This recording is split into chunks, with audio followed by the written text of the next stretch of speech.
Alam mo kung ano yung maganda kapag nasa probinsya ka? Yung parang sobrang layo mo sa problema.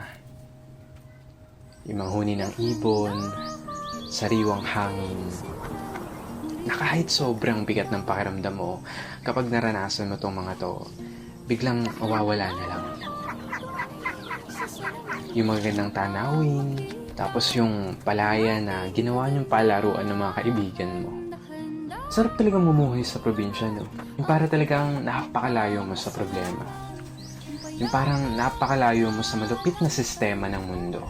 Na kapag nasa probinsya ka, mararamdaman mo talaga yung halaga ng sarili mo kesa sa iba.